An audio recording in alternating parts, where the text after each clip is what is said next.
Hey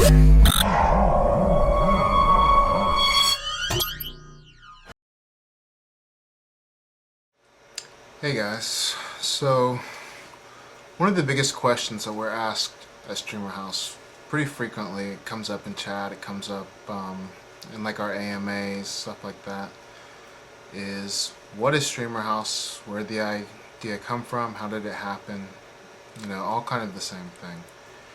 And to be honest, it's kind of a long story. I've always been a huge fan of the Diablo series. If you've ever talked to me before, I have no problem admitting that I'm not really much of a average gamer. Of course, whenever I was a kid, I played the normal video games, had a Nintendo, had a Sega Genesis, for Christmas or birthdays, got a couple games for it. Played a lot of games, but whenever I was in 5th grade, I got the internet. I got an old hand-me-down computer from my dad, and I had the internet in my room. Pretty much unlimited access to what was available that time in the 90s. And so I kind of got out of games and kind of got into the internet, and that's kind of where my life path headed from that point on. So I've always been a fan of games, more so for the social aspect. We would have a lot of LAN parties, like in, I don't know, middle school, maybe even high school. And back in those days, having a LAN party was an extremely social event, and a lot of the games that were out and available were LAN play. That's a big problem with having LAN parties today, is pretty much if you want to play a lot of LAN-based games, you are going to be stepping back a couple years. I mean, obviously there are still great games that come out with LAN play, but it's just not like it was because the internet's so fast and so accessible now. But having a LAN party would always be an extremely social event involving computers. And not only would you share interests with a lot of the people around you, but you'd also be able to access all of their information, get all of their stories of the internet and life, and it's the two together, community and gaming, just made such an awesome, I don't know, event that we couldn't help but to do it over and over. And there were times, months probably, that went by where every weekend we'd be having LAN parties at one person's house or another. And so basically that's one of the things that I really liked about Twitch, is it kind of brought back that feeling of not only watching a game or playing a game that you're interested in, but you're also playing it with people who generally share the same interests as you. I mean, when you go on Twitch, you have, I don't know, 20, 30 games with viewers that you can watch, and generally you have at least 10 or so streamers, sometimes 100 streamers on one game. So you can really hop around and look for people that share the same interests as you, maybe, or just seem to be on the same level as you in one facet of your life. And you could kind of join their community, and you'd start to recognize the same names there every day. You'd start to really build friendships with people, and that to me was just a really cool experience, because with most sites that are that big, you're very segregated, or it's very like one channel, I guess. Like if you go onto a certain forum or a certain subreddit, you generally have like a hive mind mentality in a lot of ways.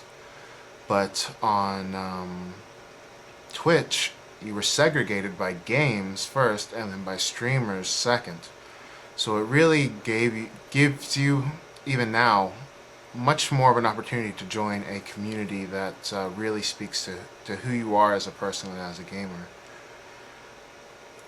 And basically, going back a little bit, like I said, I was never really much of a gamer, but Diablo 2 was the one game that I played a lot.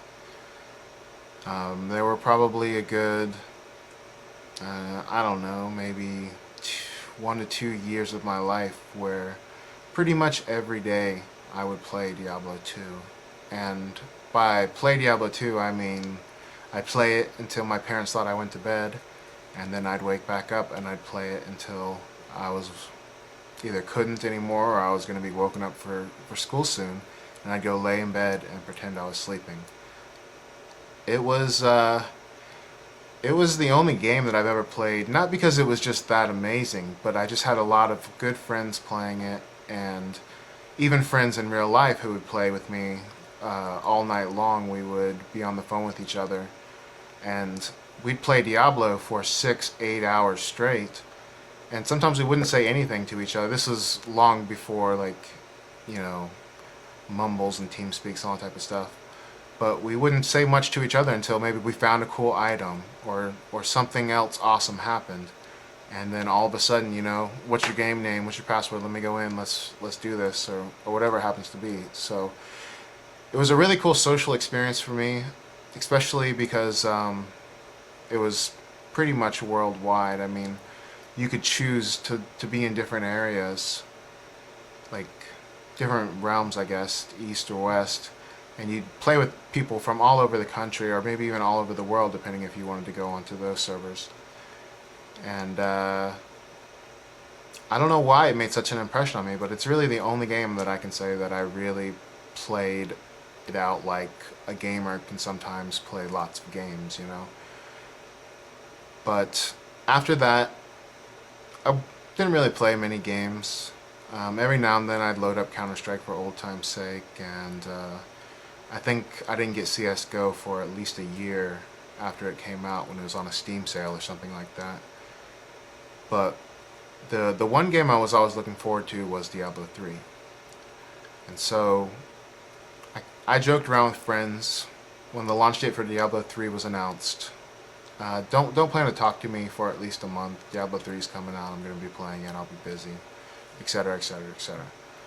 So where all this is going to is Diablo 3 is what got me on Twitch to begin with. And I started going through the channels, and I found a streamer that I enjoyed. I was pretty much a night owl, I guess you'd say. I generally would stay up until the sun came up on most of my days. And so he and I basically had the same schedules that I would generally be watching his stream for a long portion of the day. Whether it was open, viewable or not, generally I would have it in the background. I'd be listening, and I enjoy what he was doing. He was actually multi-boxing Diablo 3 with 4 monks. He was pretty much the only guy doing it, especially consistently. And there was a lot of controversy around it, so it was something interesting to watch, something you wouldn't really see from an average stream. And beyond that, we both were big consumers of medical marijuana, or legal marijuana in his state. So right off the bat, you know, when you're in that type of state and you're that type of person, you generally get along with those types of people. And I started watching his stream a lot, like I said, started getting to know all the people there, watching his stream grow. We had a Mumble server that I set up for his channel, and then any other stream that I'd go ahead and make them a channel as well, and try to get as many people into one Mumble as possible.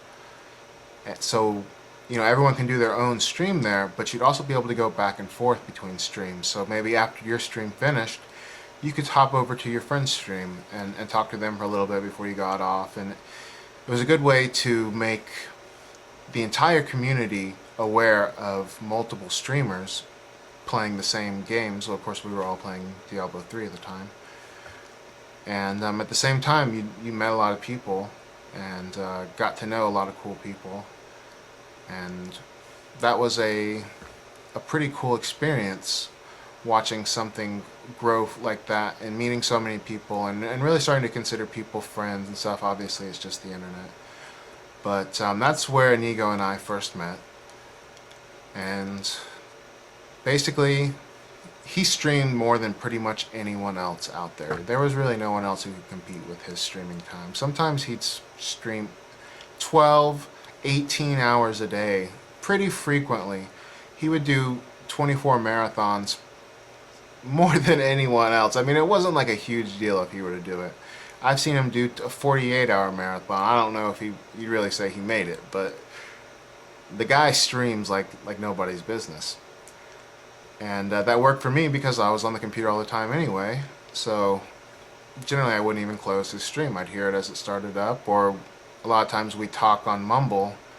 Like we had a community of maybe 40 or so people who would pretty much never close Mumble. So they'd wake up in the morning when I went to their computer. It was like, check my websites, talk in Mumble real quick, or maybe people were already talking, and so they just hop into the conversation right there. And to me, that was a pretty amazing experience because I don't know. It's kind of strange because you have all these people who have their own completely separate lives, but when you're talking to someone every single day like that, you really start to experience a lot of different things you would have never experienced. You know, get perspectives from all over the world, from all different people, and I don't know. It's just something that I enjoyed. I thought was cool, and so basically, months and months went by. Inigo did his thing. You know, I don't know if you weren't a viewer of his stream. He's a long-time Diablo 3 streamer. He's done really good at it. He's gone through all different stages of the game, playing it so many different ways, from the multi-boxing different classes to the viewer runs to the giveaways. Like basically anything he did, he really went all out and did it. And I was there to help him as much as I could because I really enjoyed his stream and wanted to watch it grow. I mean, I've always loved the idea of streaming, but never seen myself as a streamer. So it was a lot easier for me to kind of help other people out with their streams. A lot of times I'd think of an idea for my own imaginary stream and think, like, that would be a good idea for a streamer, that would be a good idea for a streamer, and then I'd make it. And then, of course, I wasn't going to use it, so I would say, hey, do you want this? Or, hey, blah, blah, blah, blah. And that would be that. They would be helped out, whether it be their stream looked better or, you know, their YouTube thing, you know, YouTube banner. Or I did a lot of Twitch overlays and channel designs back before Twitch was redesigned. Nowadays, the whole Twitch design is just a bunch of squares. It's really hard to be creative with that, beyond what you already see people doing. But basically, that's how we got to know each other. At one point, Inigo had moved back home with his mom a few months prior to us really talking about Streamer House. I mean, we always thought the idea of having a streaming house would be cool. We had seen other people's streams who, like, you know, did like 24-hour type streams or had more cameras than you'd expect, and always thought that was a kind of a unique thing. But we thought it would be really cool, since we were in this community and we knew so many different streamers, to actually have a house where everyone lived in and everyone happened to be a streamer. So it would be the same type of thing. You'd have a lot of cross promotion with each other, and you could all kind of do your own thing, but you'd still be living in this house that would have one unifying name and an entity that would really help everyone out in their own personal journey, but also just be a cool experience.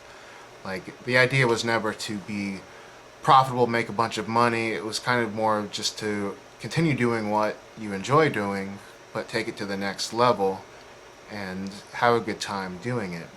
Be around like-minded people who are really generally into a lot of the same things you are, or at least have the same job as you, you know, streaming video games for a living. So there were a couple different people in the stream who we talked about this for, you know, all those months together. We'd say, we kind of mention it back and forth and say that'd be a cool idea. Oh, would you be into it? Would you be into that? And different people would say, yeah, that sounds like a cool idea, but I don't know because I have this going on and that going on. And the whole idea of being in a streamer house, it is kind of crazy because generally none of these people live in the same area. I personally lived in San Diego, California. Adam and Ego lived up in Washington, and some of the other people we were talking to with these ideas lived all over the country, or maybe even all over the world. So no matter what the situation would end up being, a lot of people are going to have to uproot from their lives. Because when you're part of a community like Twitch, you literally are connected to people all over the globe. So when it comes down to it, either it's going to go to one person's specific area, and then everyone else has to uproot and go there, or everyone uproots and kind of goes there. And in this situation, it's a little bit of both. But basically, streaming, or being part of a streamer house, is kind of a really, really extreme break from your reality and the regular reality of your average streamer, I guess you'd say. Most streamers, it seems, have a life outside of streaming. Whether a lot of people are students, some people have jobs, you know. Most streamers, it's kind of like a part-time gig. So the thought of doing it as a full-time gig is still really new. I would say that there are relatively few people who can stream, you know, for a living and actually live a life that, not just that they couldn't achieve working a normal job, but that they really enjoy and are inspired every day to kind of expand upon whatever they built and help push forward a singular project or idea with other people. So basically, at one point, I came back to Florida. I planned to stay for a little while. I've been in California for several years. Really only visited once in that time. And I really felt a lot of guilt for not being more in contact with my family. And so I came back to Florida. Was going to stay here for about 4 weeks or so. And spent some time with my family. Not really as much as I should have, but spent some time with my family. And started hanging out with some of my old friends who I pretty much hadn't seen for 4 or 5 years at this point. And one thing led to another, and I was hanging out with Wikiist Randy, who you'll see in the stream sometimes. And he was basically going through a separation, just not doing too good, was really depressed about life. You know, a lot of his dreams have been crushed in this whole process. And he was just really scared of his future and didn't really know where to go, what to do. And I was really concerned about him, so we ended up hanging out more and more over that time. And when I last visited, I saw a studio he was working on. He had basically just gotten the building. It was an old building here in Lakeland, and there wasn't really much to it, but he had a lot of ideas. And over the years, I'd kind of forgotten about that. It had been a long time. It was probably maybe 2 years or a year and a half prior that I had visited last, and I was only here for a few days. And I kind of forgot about the whole thing, and he takes me over to his studio, which he spent a lot of time, money, effort on building, not just physically building it, but emotionally building it, and even spiritually building this idea and getting the wheels in motion and rolling. And right when he was about to kind of start, he had all these personal issues, divorce, like I said, and it kind of just put the brakes on everything. He just kind of slumped back, went back into his shell, I guess you'd say, and just watched his whole world kind of crumbling around him. And so we talked a lot, talked about life, talked about what we had been through and what we want to do, and spent a lot of time going over stuff like that. And at one point I talked to him about the whole streamer house idea and the fact that when I went back to the West Coast, I was really thinking about moving to Colorado or Washington, where after living in California, home prices would be much cheaper, could rent a nice size house and try to do some sort of streamer project similar to what we're doing now. But so like I said, he had built this TV studio which just blew my mind away. There's a YouTube video on it, you should definitely go check out. And right before he could really start using it, he had to stop. And he ended up moving out of his house months prior because of other issues. He needed, repair work and stuff like that. And he was having a lot of issues with his marriage then. So to make things easier on them, they moved to a smaller house or an apartment, and his house was empty. And so we went over, and I had been to the house once before, a couple years prior, and saw it and kind of walked through, and we our gears started rolling, thinking like, I wonder if we could do a streamer house here. Or maybe I even joked once saying something about that, and he was like, that's not a bad idea. Because when you think about it, the two venues that we were looking at going down were really similar to each other. He's doing TV production and has this studio and this desire to really create some captivating entertainment or something really interesting or different or just something well done. And in a project like this, you kind of have a lot going on in a little area. So the possibility of merging those two are kind of high, or pretty satisfactory results you'd expect, So basically, we talked about it, and we decided, let's try to do the streamer house here. Like I said, this was my hometown, so I was familiar with the area to a point. I mean, I had lived here longer than anywhere else in life, I guess you could say. And a lot of my friends were here, and so I knew when it came down to it, I have family, I have friends who could kind of tell me what they thought about anything I wanted to ask them, or help me out in any ways that they could. I got online, hopped into the Mumble, and talked to Inigo and said, hey, so this is the situation here. It's kind of strange, but the stars have aligned a little bit, and that streamer house idea we kind of always talked about, it could be a reality. And what I touched on earlier is this is a big life change for anyone. But in this circumstance, I had already planned on moving, and Adam didn't really know what he wanted to do because his lease had ended 2 or 3 months prior, and he was just staying with his mom, waiting for his brother to figure out what he was doing, and then he was looking at either moving or getting a house or something like that as well. So for us two specifically, it was kind of the right place, the right time, and he decided, after going back and forth about it, understandably a little bit, he decided, yeah, that's a good idea, we should try it. What do we have to lose, pretty much. And so we started working on the house.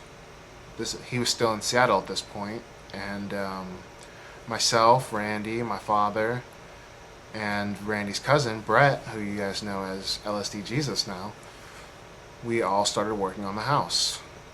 And there was, basically it just needed repairs here and there, some roof patching, and just a lot of little things, but a lot of long things. And we worked on the house for about a month, we planned out the wiring, started wiring all the rooms, started mounting all the cameras, and we didn't really know what would go where or what was going on, so we kind of just did what we could, got as ready as much as we could, and I guess went from there.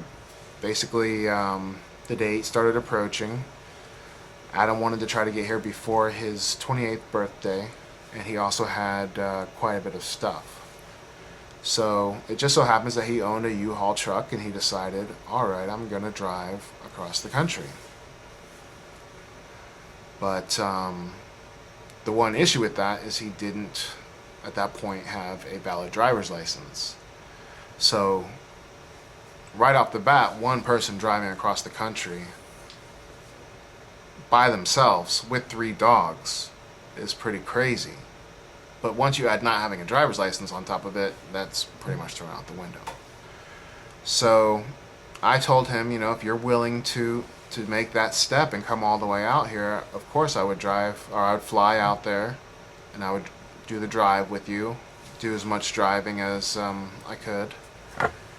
And it just so happens we had another friend, or person we considered a friend, from the Mumble as well, who lived in the Seattle area and was also a streamer. His name was Danny Choi, known as Skywalker OG 420 on Twitch. And he volunteered to help drive as well. And basically, he pretty much had been streaming for maybe 3, 4, 5 months, something like that. We got to know him because of the same thing. It was funny enough that we embraced him as well into our little group, and helped him grow his stream as well and all that type of stuff. And so I flew out there. All 3 of us were committed to making the move over. The one strange thing, though, is Skywalker, or Danny, wasn't really bringing much with him. And so I flew in to Seattle, and he picked me up. We went back to his parents' house where he lived. For the most part, I talked to him for probably about 45, 50 minutes, kind of talked his ears off. But we went back and forth about life and what we would be doing and what he wanted to be doing with his life and blah, blah, blah, blah. And I basically spent, I don't know, an hour talking to him, telling him, if you're going to do this, you need to do it now. We're going to have a moving truck here. Adam was driving his truck over to pick us both up. So you need to bring stuff. Like, he literally brought like a backpack. And I was just like, I can understand that you're not 100% sold on everything, but you need to at least bring a computer. Like, you can't go all the way across the country. I know you maybe don't want to bring your desk and your chair and all that type of stuff, but when you're moving somewhere and you have a moving truck coming to your front door already that's going across the country, it didn't really make any sense not to bring anything but his clothes and like his video card. But I talked to him. He was just kind of like, yeah. And in the end, he didn't bring anything but those things I said previously. So we all met up for the first time that day. Nigo showed up with his dogs in the U-Haul truck, and we, I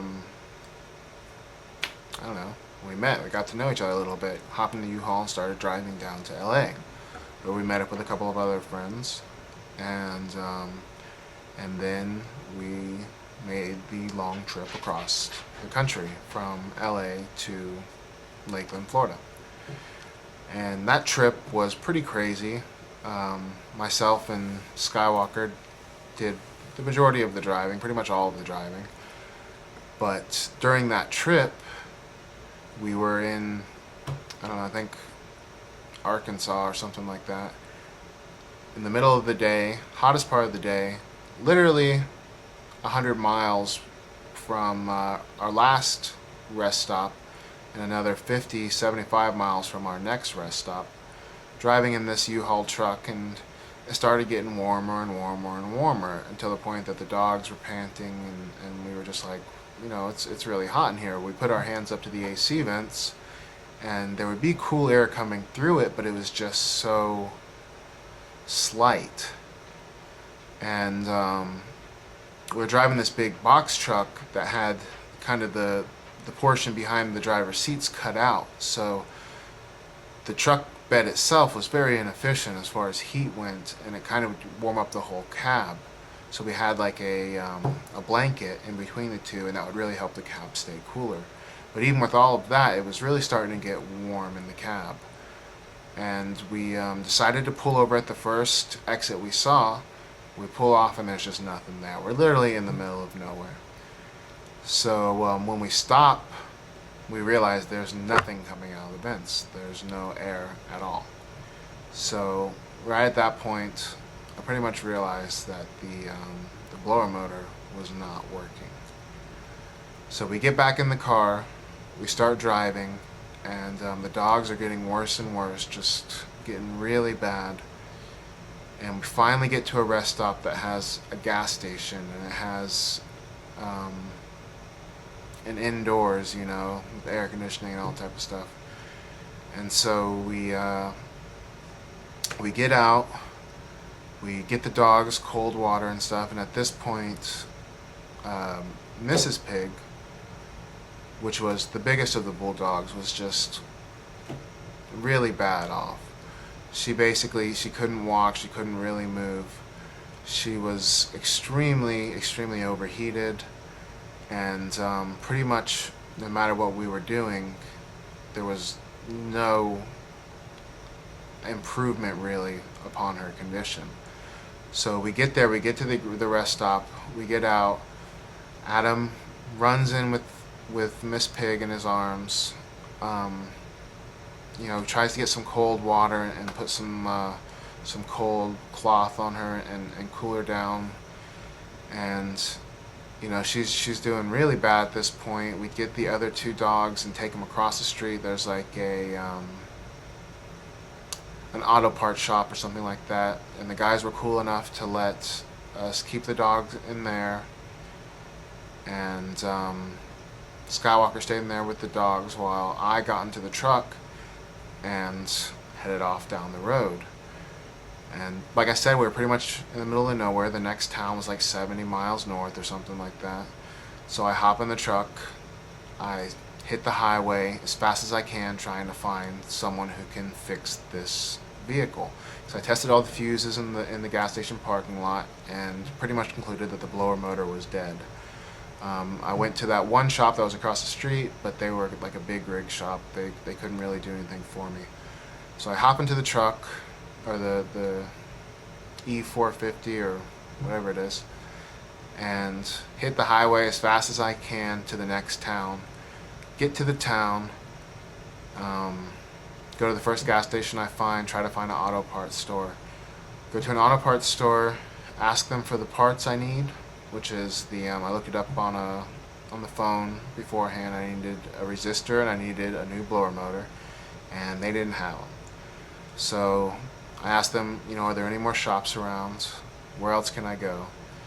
And they point me to another auto parts store, and thankfully they had one of each that I needed in stock. So I got them both, went to a shop that they recommended, the first shop that I could find pretty much, and they basically turned me away. They're like, at this point it was like 4:30 on a Friday afternoon. There was really not much around in these areas, so they didn't really stay open all that late. I went to another shop, same issue. Then the third shop I went to, the guy at least came out and looked at the vehicle with me, and I knew a little bit about it already, and I said, I talked to him as much as I could, kind of tried to talk him into as much as I could. I told him, this is what you have to do. You can see all the parts right here. It was very easily accessible. Generally, when you're replacing a blower motor, you have to take the whole dashboard out and finagle all in there, and it's just like a long experience. In this circumstance, I knew if I had the right tools, I could do it myself, but it would really work out a lot better having a shop do it, if possible, that day. Basically, after this shop, I was going to go to an auto parts store and get the equipment I could and try to do it in a parking lot or something like that. But we didn't really have time. So I talked to the shop. The guy agrees to do it. Very fair price. Less than like $100 or something like that. And says, we'll start on it right now. We'll get it done. and get you back to where you need to go. And so they start doing that. At this point, Inigo's still over at the gas station in the town, you know, quite a distance away, and Miss Pig's just doing awful. There's a guy there who has been watching and helping him and stuff, and just says, you know, I'm an animal lover too. I will take you where you need to go. We'll go to this animal hospital, the closest one around, which was not anywhere close, but he stepped up and helped him. And so they get in the car, they start driving off, you know, guys going like 120 miles an hour to get there. They get there, get the dog out, bring it in, and the doctor's not there.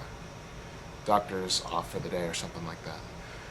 And the the nurse kind of can't really do anything, can't give an IV, can't do anything to help out the situation. And she ends up calling the doctor, and the doctor says, you know, you got to get that dog out of there. You got to get the dog out of there. It's a liability. You need to kick them out right now, blah, blah, blah, blah. And so they basically tell him, you know, you have to get out. If you don't get out, I'm going to call the police on you, etc., etc. And so one of the employees there says, the guy who dropped him off, I guess had basically left at this point. He had other things he had to go do. Like, he already put himself out going on this journey at this point. And so the girl there offered to take him to another animal hospital, and the I don't know, her manager or the nurse or whatever at the first animal doctor they went to said, if you do that, you know, you're fired. You're not going to have a job here anymore. You cannot. It's a liability. You cannot do that, etc. And at that point, it was just an extremely bad situation. The guy was kind enough to give him a ride back, but at this point, there was so much time spent in travel. She wasn't getting any better. It was looking really, really bad. And I, on the other hand, I was over in I don't remember the names of any of these towns, but I was in the other town. They were working on the truck, and they finished it. I got back in it, drove back as fast as I could, picked them up.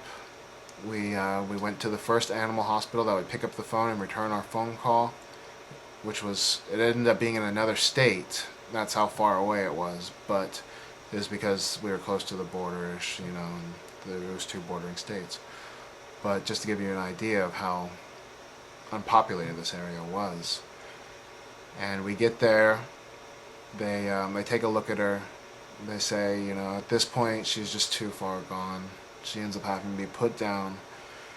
And it was a really emotional experience for all of us, because we had to watch it all happen, and no matter what we did, there was really nothing we could do. We were so far away from anything familiar that it was kind of all out of our hands.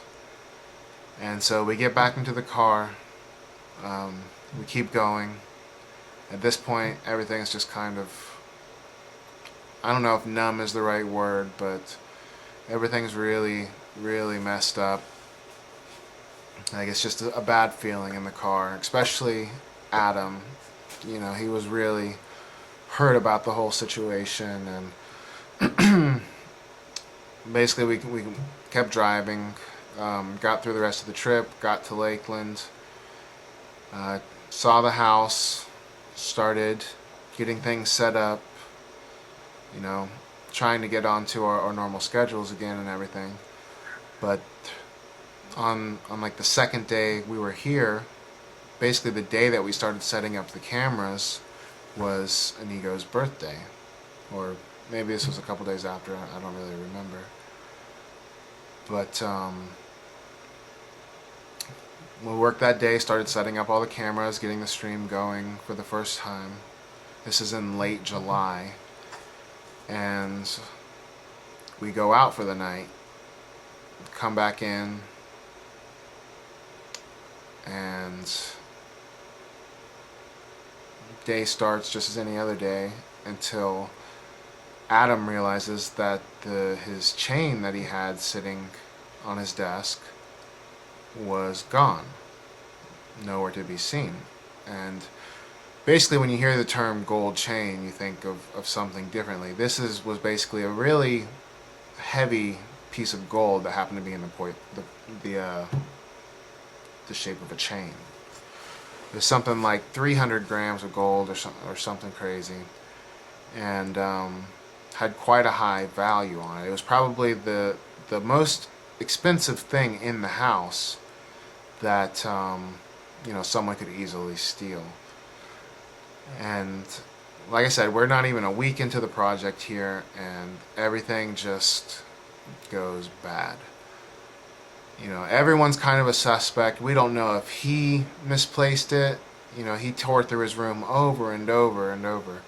We don't know if someone in the house was lying to us who stole it. We don't know if a random person was there, saw it, grabbed it, and stole it. We didn't really know. So that day, like I said, or the day before, we had started setting up the stream for the first time. It only had maybe half the cameras up there, but we had something running for the first time just to show people what we were going to be doing. And we started watching all the videos, trying to figure out what had happened. And so I downloaded every video from the Twitch VODs, and I started watching them. Basically, almost minute by minute, just going through them, watching to see if anyone had ever gone near his desk. And fortunately, after replaying the frames over and over, I saw in one frame he's walking up he picked something up from his desk. He's walking up the stairs, and in one single frame you can see a glitter of gold in his hand. And to this day I still think he doesn't remember bringing it upstairs, just because everything was so crazy, and it was just like a reflex. He grabbed it, brought it upstairs, put it back in his room, and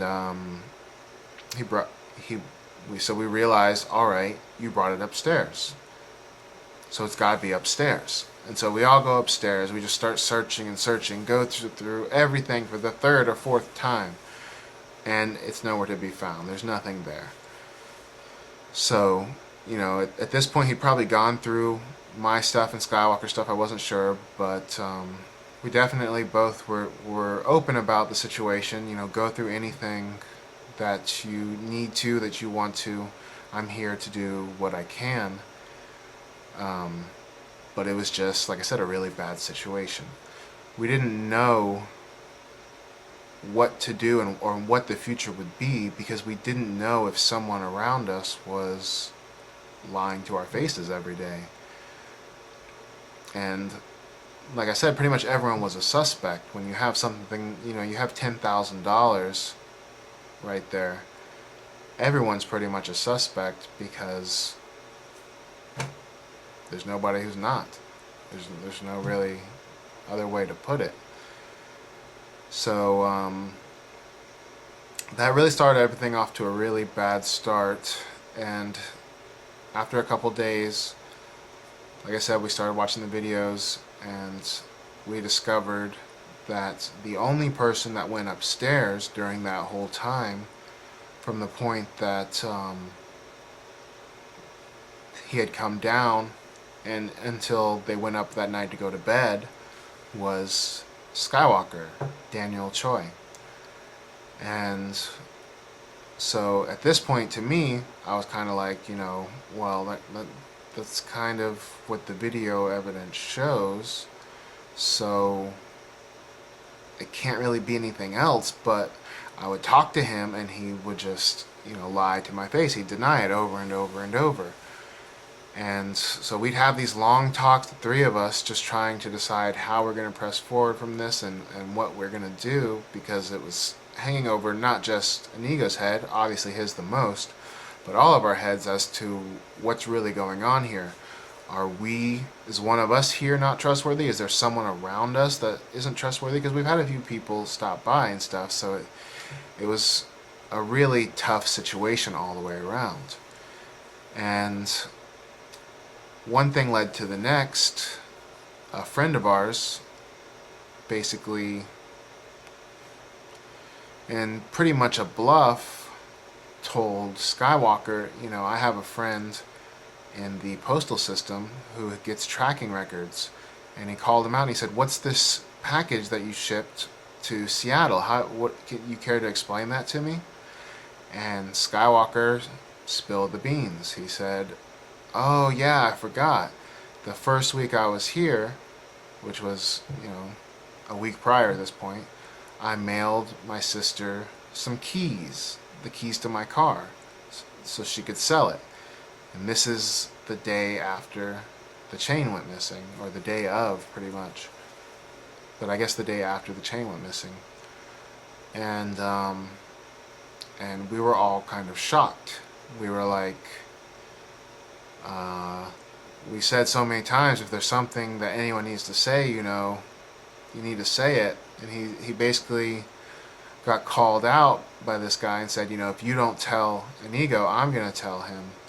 And so they were out one night and came back, and so he came and he told me. At this point I had already known because I was on the phone calls with him prior. But, I still, for some reason, when you have a adult male crying his eyes out in your room, you just think, like, he's got to be innocent because, I don't know, you want to give people the benefit of the doubt, I guess.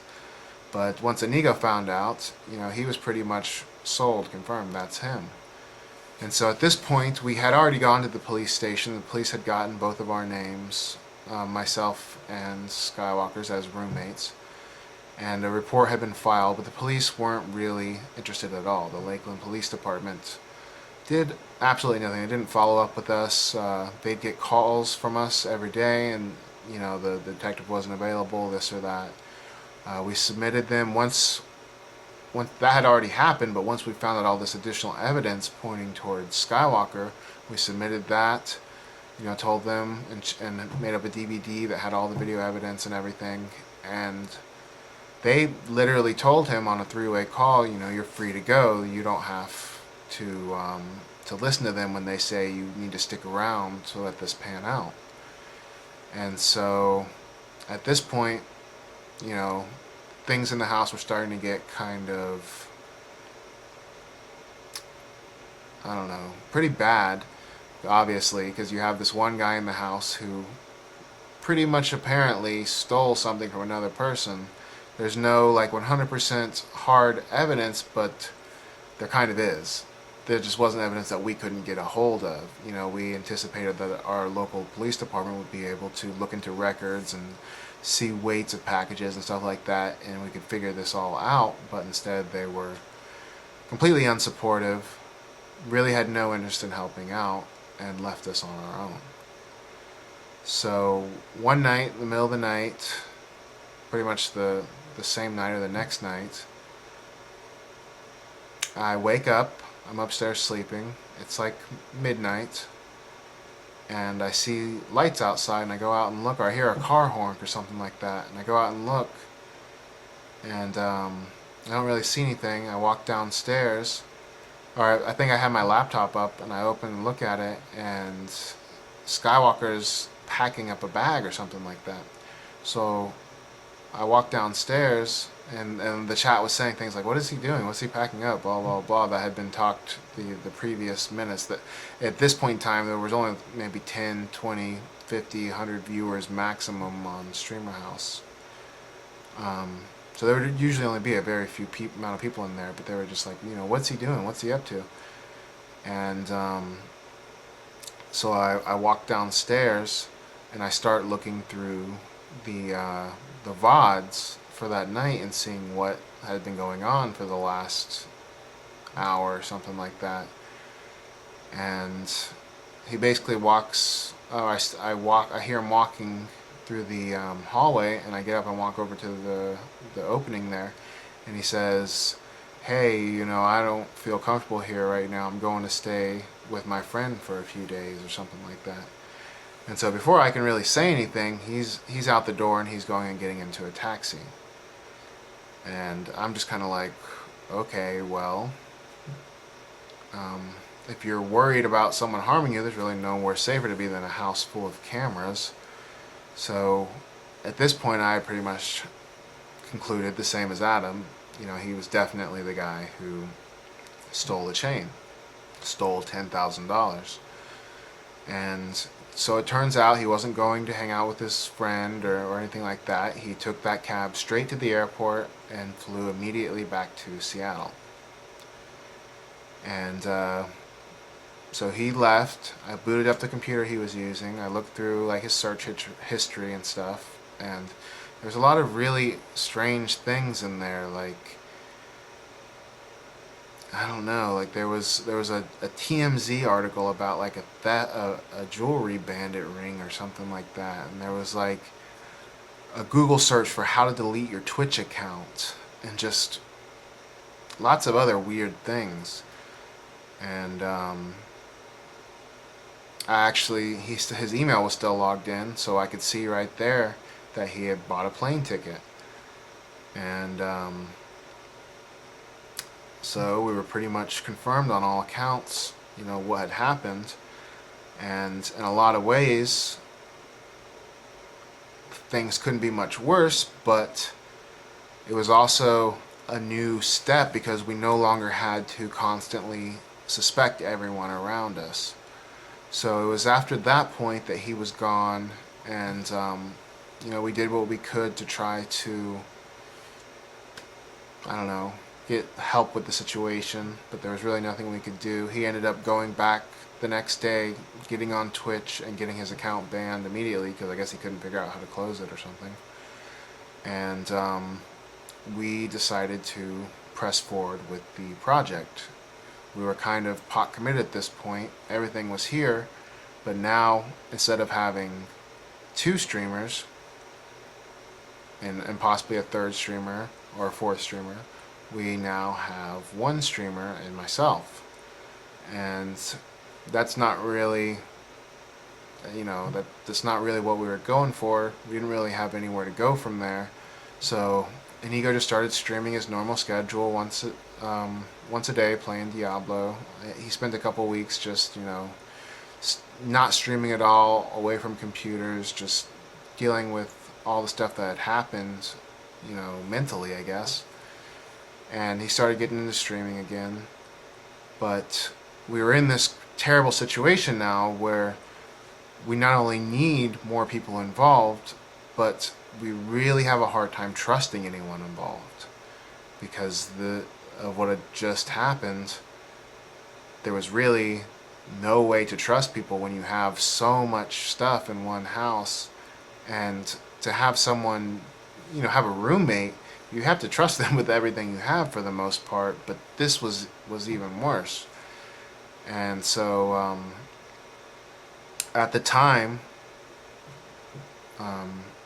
Randy's cousin Brett, like I said, LSD Jesus, you guys know him, was down from New York. He was helping him with his TV project, and once that had all been put on ice for now, he didn't have much to do. So we invited him. You know, he had helped us with the house, help us on the repairs and stuff. We invited him to come over, play some games, play World of Warcraft, and so that's what he started doing. So he hadn't been playing World of Warcraft for quite some time, but he got back into it, started grinding up all of his alts. He's a altaholic, they call it, and started playing World of Warcraft like 12 hours a day. And Inigo would be streaming 8 hours a day or something like that. And we didn't really know where to start. We didn't know what game to play. There was nothing we were really excited about. But there was one game coming out, Diablo 3, for console. None of us were console players. I mean, I personally hadn't owned a console for quite some time. Inigo had a PS3, but it had really seen pretty much no playtime with the exception of maybe 2 games.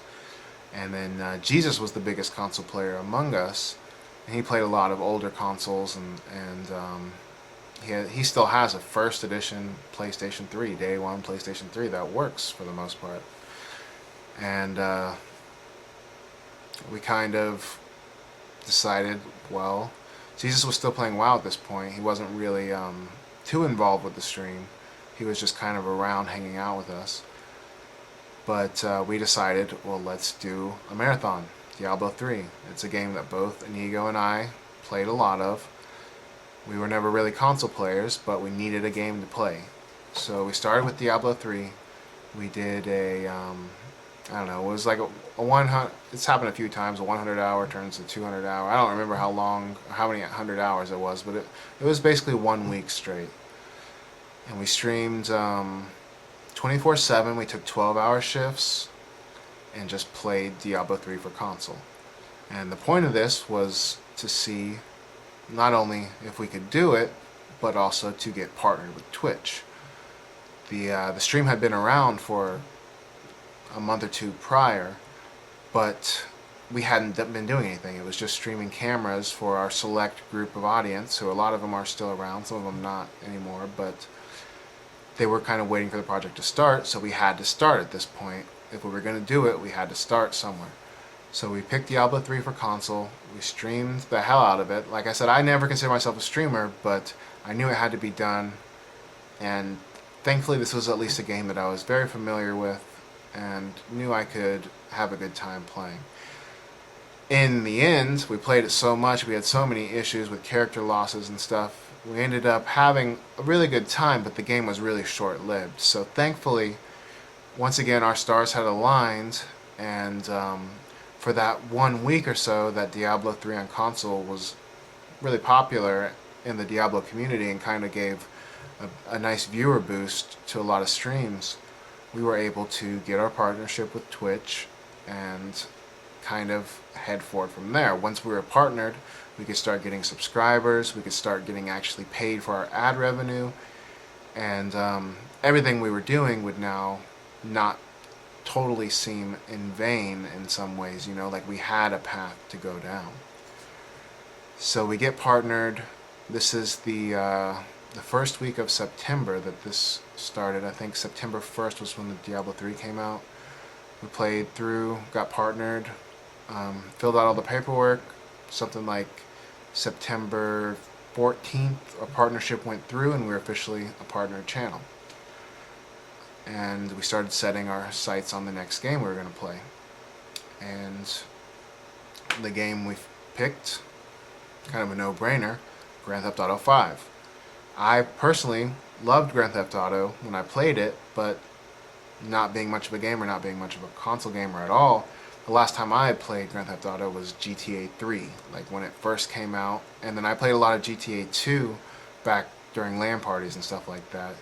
But GTA 3 was so long ago that I was really, even though I always enjoyed the game, I was really completely separated from the whole Grand Theft Auto experience up until this point, with the exception of GTA 3 and being introduced to the new format after it changed from being a top-down. That GTA was a really new thing to me, and I thought it would be kind of cool for me personally. But thankfully, Inigo and Jesus had both played the game previously a good bit, so they were pretty much chosen to be the streamers. And so we ended up sourcing a copy of the game. We got it early, and we just had to wait for the NDA, I guess you'd say, to lift. When a game comes out, when you're dealing with a site like Twitch, you can only stream it when the company who made it officially says you can stream it. And they actually have like back-end access to the site to close channels down themselves. They don't even have to ask Twitch. If they see someone streaming their game, they'll close it down. So we got a copy of the game like a week early, and every day it was just like, wait, we're gonna play it. Or a couple days early, I don't even remember. And it wasn't until, I don't know, maybe noon the day before official launch, before it hit midnight, that there was one stream that popped up that didn't get banned. And basically we were watching for other partnered streams, because a lot of times in these situations you'll have tons of people who aren't partnered streaming. And so people will say to you, oh, go stream, they're streaming, they're streaming. Well, when you're not partnered, you have a lot less to lose. If you violate your terms and lose your partnership, it's going to be that much harder to ever get partnered again if you even can.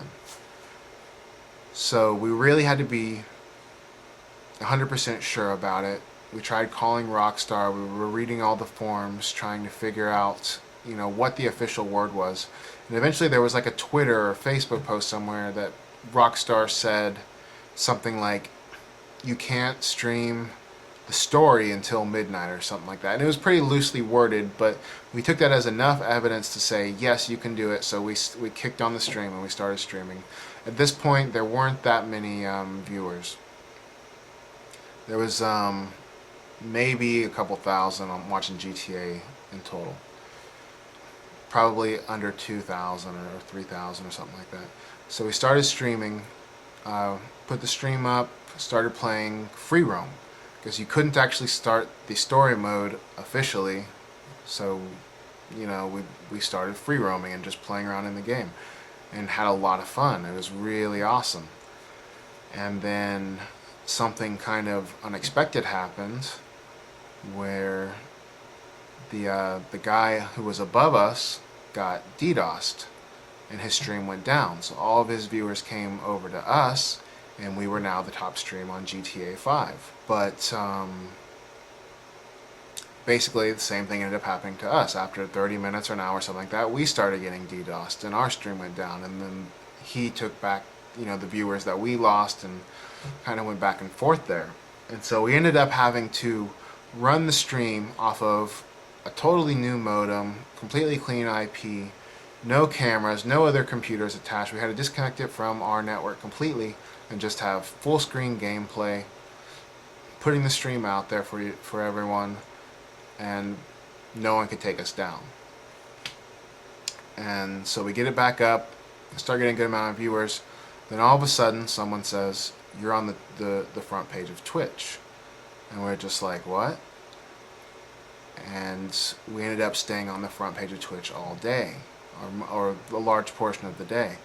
And so 1,000 turned to 2, turned to 5, turned to 8, 9, 10, 11, 13, 15, 20, 25, 29.9. It was like I think our maximum live viewer count that day was something like 29,989 or something like that. It was some crazy number, so close to 30,000. Basically 30,000 live viewers that day. And we were just kind of, we didn't know what to do. We never expected something like that to happen. But since we were Streamer House and we knew we were going to be doing this crazy marathon anyway, we got totally amped about it. And so we did the countdown and everything, did the free roam, started the story, played through the game, and our 100-hour marathon ended up turning into a 200-hour marathon, which turned into a 300, then a 400, then a 500.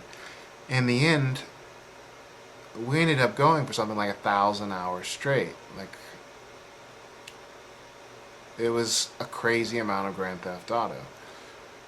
And basically, we played GTA Story Mode for like a month or something like that until GTA, well, no, it was actually like a week or two before GTA Online came out. And then GTA Online comes out, and we just start playing the hell out of it. And GTA Online launch was pretty bad. If you guys were there, you remembered it. We ended up playing, we'd play for like 2 days straight, and then we'd lose our character. And so the characters were just disappearing off the cloud servers, and it was just an extremely frustrating experience. But we had this amazing audience watching us, and we just kept playing and playing and playing. Whew, that was a crazy month. And so eventually we get to the point where we become the Grand Theft Auto stream. 24/7, always Grand Theft Auto, always over 1,000 viewers. Even once Grand Theft Auto had died down, every day we'd always be 1,000, 2,000 viewers. And we really started to get not only burnt out on Grand Theft Auto because there wasn't too much to do anymore, but we were getting close to that scary spot a streamer never wants to be in, where you are restricted to your one game. Because for the most part, it's really difficult for a lot of smaller streamers and even some bigger streamers to get away from their one game. So we needed to make sure right off the bat that that wasn't going to happen to us. So we started switching around games. We had started on the console. Now, like I said, we weren't really big console gamers. But at this point, after Diablo 3 on console and then GTA on console, we were kind of committed to console. There was really not much else to do. So we started getting every game early. Every game that would come out, there's a stack of them up there. We'd get a couple days early, and we'd always launch it as early as possible. We'd wait for the counter to tick down till we were pretty much, I guess you'd say, legally allowed to, and we'd start streaming that game, and we'd do full playthroughs or marathons or anything to try to keep our audience interested and also give us something to do. But it was really difficult to leave Grand Theft Auto because there were still so many viewers there that still wanted to see Grand Theft Auto. So they'd be coming back to the stream that for the last month or two was 24/7 Grand Theft Auto, and now it was playing some other game that they really didn't care about. So people would constantly be like, when are you playing Grand Theft Auto? Where's Grand Theft Auto? Etc., etc. But we pushed forward. You know, we didn't really worry too much about the viewer numbers. People would come in and say, oh, you used to have this much, and now you have this much. What's going on? You know. But we knew that this was all part of the process, and to build the audience that we wanted to build, you had to keep switching games and keeping it switched up. So we pressed forward. We tried to mix in a couple computer games here and there, and try to keep it over that month. I guess this would be October. We tried to play as many different games as we could that we found interesting, and every new release for PlayStation pretty much. But PS4 launched, then we had the Xbox One launch, and then we did, in the middle of the two was Diablo 3, Reaper of Souls. And unfortunately, we had assumed that we were on good terms with Blizzard, and it turned out that we were pretty much the only people there who didn't get invited to Reaper of Souls. And not only that, the invite that we did get through another Blizzard employee ended up getting us permanently banned and somewhat blacklisted from playing the beta at all. So that really sucked for me personally, because it was the only game I was really interested in playing. So I've kind of gone on and on here. I don't even know how long this video is. Hopefully I can edit some of it down. But I hope that answers some of the questions of what Streamer House came from.